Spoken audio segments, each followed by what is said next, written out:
네, 최은순, 김진우 씨가 공동 운영하는 남양주의 온요양원이라고 예, 있습니다. 거기 들렀다가 김진우 씨 심부름을 하는 박모 씨 35세인데요. 박모 씨가 김진우 씨 만나고 돌아오다가 광진경찰서 강력팀에 예. 체포돼서 그런 사건이 있었는데 그 사람이 마약을 소지하고 있었고요. 예. 마약 전과가 있는 사람이었습니다. 아, 사실이었네요. 그리고 지금 저희 의원실에 제보된 내용에 의하면 이 말레이시아 사업과 최모 회장이 말레이시아에서 김건희의 막내 동생이 거기 살고 있나 봐요. 김진환이라고. 김진환과 공동 비즈니스를 한다라는 현지 교포에 제보가 있었다고 합니다. 들어보셨습니까? 네, 들어봤습니다. 네, 이분도 이 내용이 여러 채널로 방송이 돼서 수백만의 사람들이 이걸 봤다 그래요. 그래서 마약 사건에 대한 국민적 관심이 아주 높아졌는데 수백만의 사람이면 거의 뭐 10명 중에 한 사람이 본 것 같아요. 혹시 검찰 중에서 관심 가지고 인지수사라도 해봐야 되겠다고 생각하시는 분 계십니까? 그런 말 들어보셨어요? 본인들이 했던 사건도 하지 않았다고 여태껏 속여왔는데요. 할 의사가 본인들이 있었. 했던 사건도 속여왔는데 이거 그러니까 할 리가 없다. 그렇죠. 인천지검 강력부에서 했던 사건. 김건희, 윤석열 집안이 개입된 정황에 대해서는 손도 안 댔을 거다 이거죠. 당연한 말씀. 당시에 제가 듣기에 말레이시아 이 관련된 마약 사건을 수사하면서 백혜룡 경정께서 현재 마이클이 말레이시아 경찰에 체포됐다는 얘기를 듣고 인수를 받으려고 말레이시아로 직접 가려고 했는데 잘 안 됐다면서요? 그것도 경찰 당국에서 방해한 겁니까? 그런 것은 아니고요. 네. 마이클은 말레이시아 당국에서 보호하는 걸로 제가 인식을 하고 있고요. 예. 우리 경찰 지휘부, 검찰도 문제지만 경찰 지휘부에서 수사방해 외압이 엄청났기 때문에 예.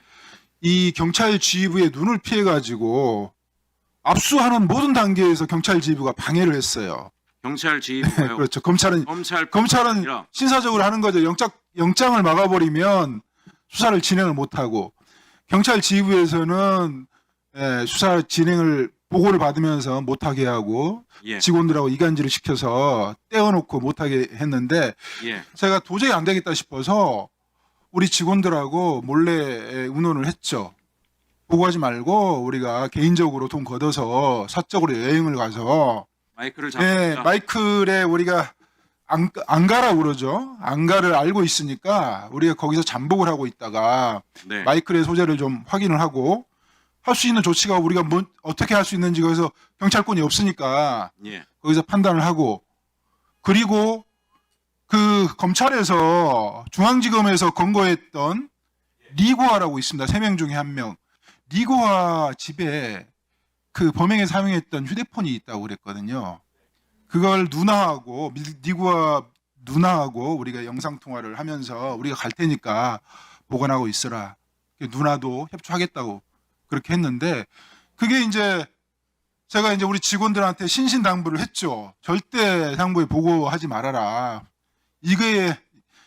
이것만이라도 우리가 좀 해보자 이렇게 했는데 그게 어떻게 흘러나갔는지 경찰 지휘부에서 말레이시아 영사에게 전화를 해가지고 직접 찾아가게 해서 수사를 망쳐버렸죠. 그래서 저희가 가려고 했다가 말레이시아에 삽이 들어가지고 몰래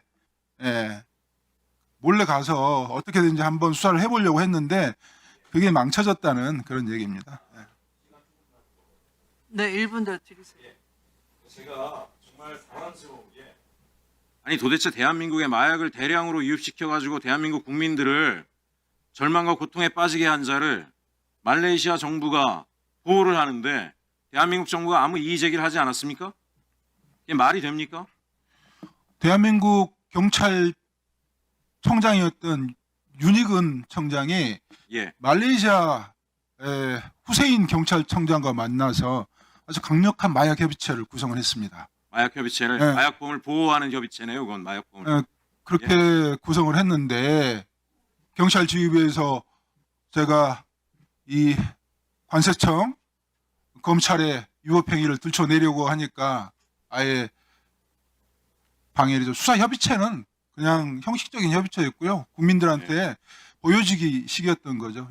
이 심우정 검찰총장이 김건희 오빠 김진우와 동창이고 아주 가까운 사이라고 하는데 맞습니까? 그 부분은 뭐 수사로 제가 아는 게 들어서 알고 있습니다. 결국 심우정 검찰총장이 윤석열 김건희의 사주를 받고 검찰 수사를 이 마약 수사를 덮었다라고 하는 의혹이 일파만파 있는데 검찰은 이에 대해서 아무런 조치를 안 하고 있는 거죠. 네, 그게 제가 계속 대목 질문을 던지고 있는데 답변을 안 하니 이게 사실이겠죠. 제가 오늘 여러 가지 얘기를 했습니다. 쌍방울에 대한 얘기가 삼부토건 얘기도 했습니다. 삼부토건을 보니까 윤석열하고 옛날 종남욱 회장 때부터 해서 지속적으로 검찰과 관계를 맺어왔는데 삼부토건은 수도 없이 망했다 살았다를 반복했고 그때마다 주가 조작을 통해 가지고 부풀리기를 통해서 막대한 시세 차익을 올려서 나눠먹긴 한 기업인데 어떻게 여기에 검찰의 아주 주요 인사들이 그때마다 다 개입돼 있습니다. 박용수 검사, 양재택 검사도 아주 중요한 역할을 하셨더라고요. 아무런 수사가 되지 않은 걸로 볼 때, 제가 볼 때는 이 마약 수사조차도 충분히 은폐했을 가능성이 대단히 높다고 생각하는데요. 마지막으로 그 백혜룡 경장께 하나 지금 물어보고 싶은 게 본인에게 수사가 맡겨지면 제대로 팔 수 있습니까? 증거 많이 인멸됐을 텐데. 3년 됐습니다. 증거 지금 관세청에서 전자통관 시스템 자체를 1,060억을 들여서 교체를 해버렸습니다. 증거인멸했죠. 검찰에서도 증거인멸을 지금 많이 했습니다. 그리고 관세청 관련돼 있던 그 마약 조사 직원들 업무용 컴퓨터 바꿔버렸습니다.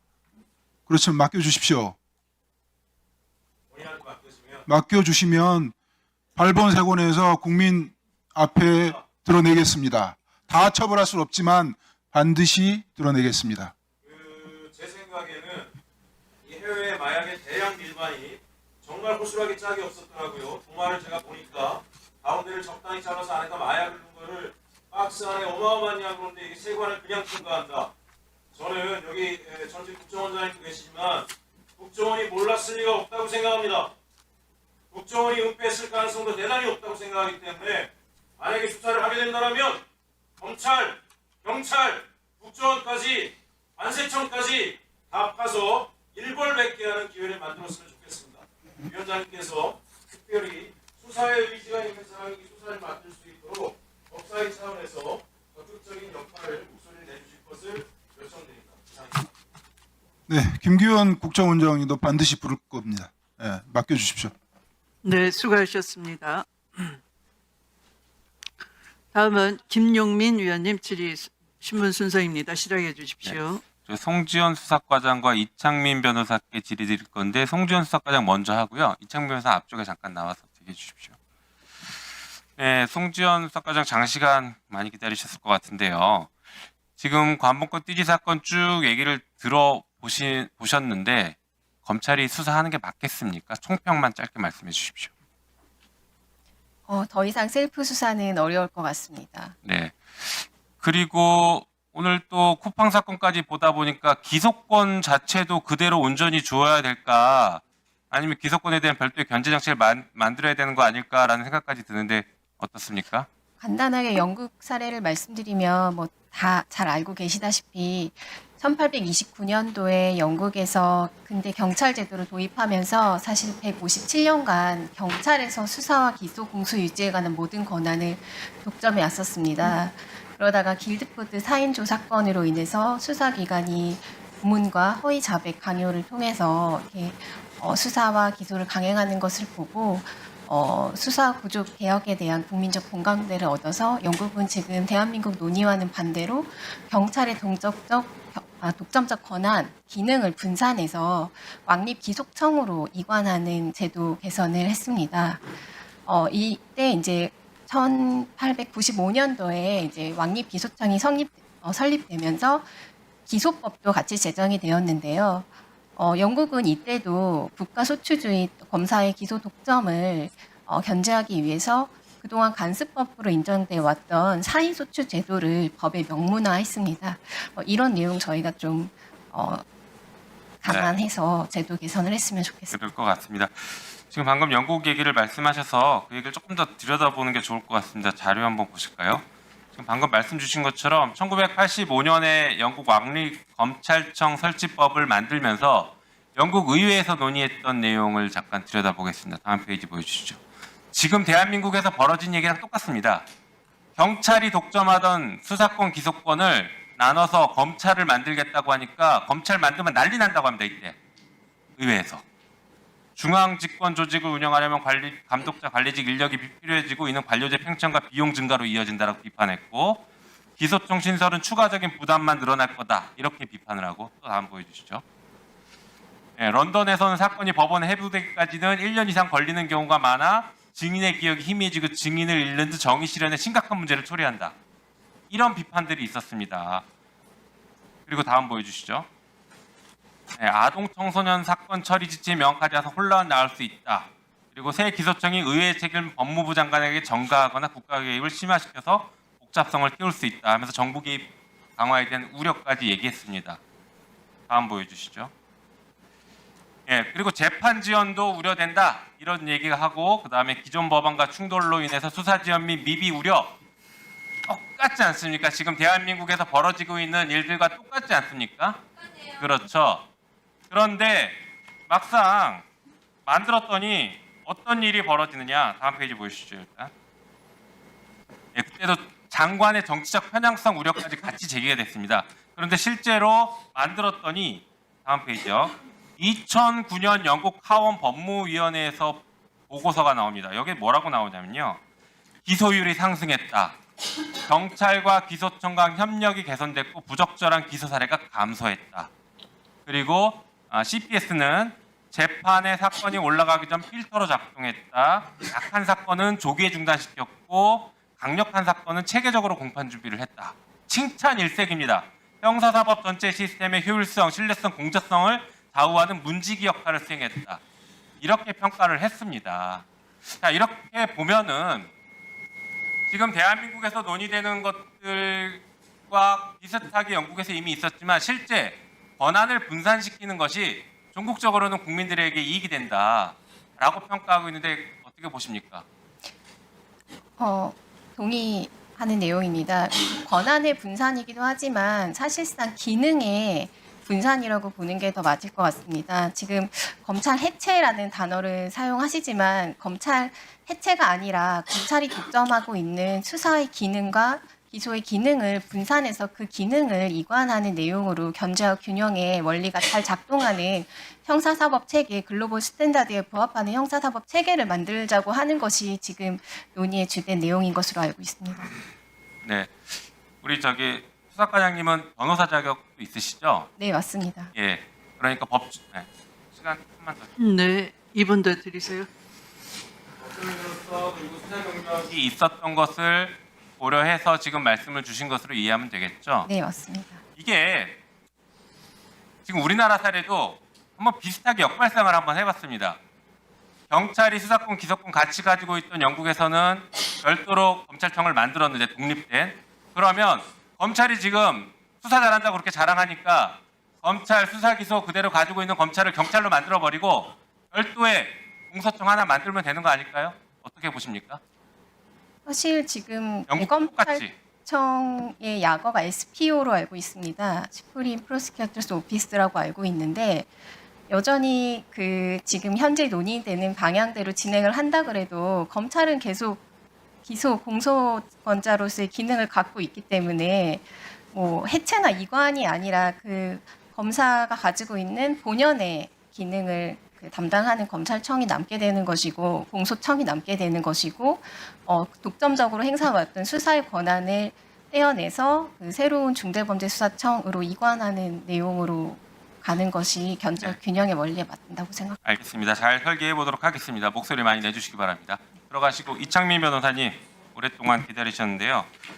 자, 이창민 변호사님도 오늘 반복권 띠지 사건부터 해서 지난번에도 나오셨지만 전반적으로 검찰의 수사권과 기소권이 독점됐을 때의 문제점, 그리고 사실 수사도 보니까 제대로 하지 못하고 있고 지문 채취 자체도 지금 안 한다고 하지 않습니까?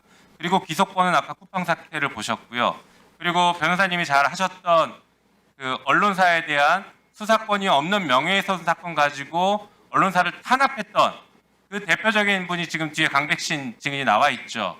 예, 이런 내용들을 종합해서 보안 수사권을 검찰한테 두는 것이 얼마나 위험한지에 대한 것과 총평을 좀 해주시면 좋을 것 같습니다. 예, 우선 수사권이 얼마나 검찰이 갖고 있으면 위험한지에 대해서 먼저 간략하게 말씀드리겠습니다. 오늘 담당 검사, 감봉권 띠지 사건 관련해서 담당 검사가 나왔는데요. 이 담당 검사가 이 2018년 정치자금법 위반으로 수사를 해서 이 2022년 5월 13일이 증거란 말이에요. 그 감봉권 기재 날짜가. 그러면은 갖고 오면 안 되는, 압수하면 안 되는 물건입니다. 다 아시다시피. 그런데 압수해서 갖고 왔어요. 이거는 위법한 수집 증거입니다. 즉 위법 수사입니다.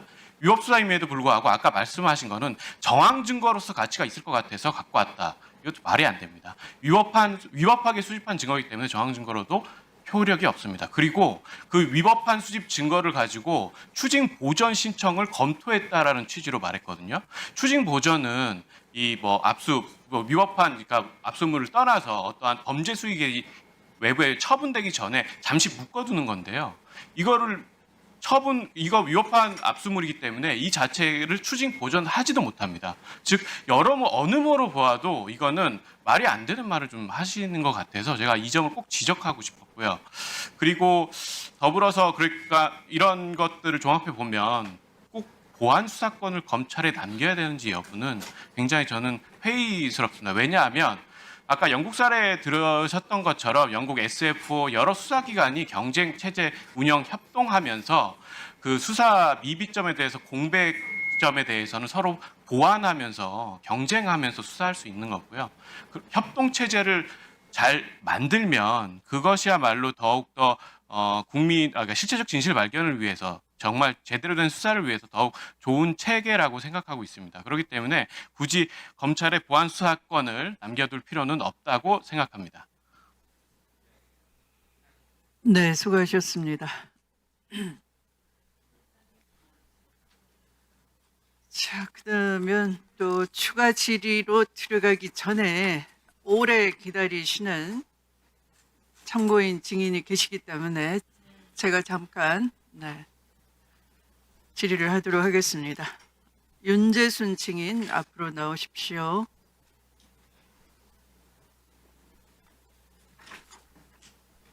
예.